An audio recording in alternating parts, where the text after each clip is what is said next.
2 acre मध्ये 87 quintal मका झाला. सर नमस्कार. नमस्कार. नानाजीराव बाबूराव पाटील. तर सर आपण आपल्या मुगाच्या प्लॉट मध्ये सध्या बसलेलो आहे. तुम्ही याला काय वापर केलेला आहे सर? काहीच नाही. काही खत न वापरता एवढी जबरदस्त क्वालिटी कशी तयार झाली? मी 3 वर्षापासून ते एसटी वैदिक वापरतोय ना. काय काय वापरलं होतं तुम्ही या क्षेत्रात? RMPH, कृषी अमृत आणि दाणेदार खत. अगोदर तोरीला वापरलं. 1.5 एकर लावलेली होती मी त्या बरोबर वर्षी. बरोबर. तर ती 29 क्विंटल झाली होती मला 1.5 एकर. अच्छा. त्याच्यानंतर मग मी आता जे लावली मागच्या वर्षी 1 एकर लावलेली होती, 25 क्विंटल आली मला. हा. त्याच्यावर मग ते तूर नंतर मग दुसरं काही नाही, फक्त मका लावला होता. 2 एकर मध्ये 87 क्विंटल मका झाला. म्हणजे तरी सुद्धा लागला होता तरी सुद्धा मकाला काहीच खत दिलं नाही. त्याच्यावरती काय लावली आता?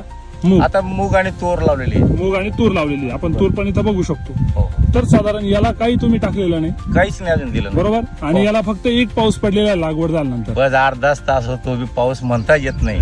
अच्छा. एवढ्या पावसावर ही जी काही मूग तुम्ही लावलेली ही माझ्या मते 1 महिना 1.5 महिन्याची झाली असेल.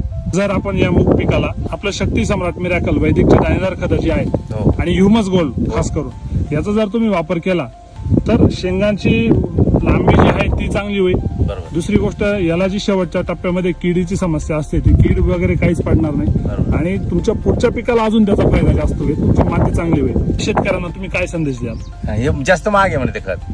मग तुम्हाला माग नाही वाटत नाही का बरं? नाही ते महाग नाही, ते उलट स्वस्त आहे ते. ते उलट स्वस्त आहे. हा. मला एक सांगा, एकदा तुम्ही टाकलं खत हो. पुढच्या 3 पिकं येत आहे ना तुमची. मग धन्यवाद सर.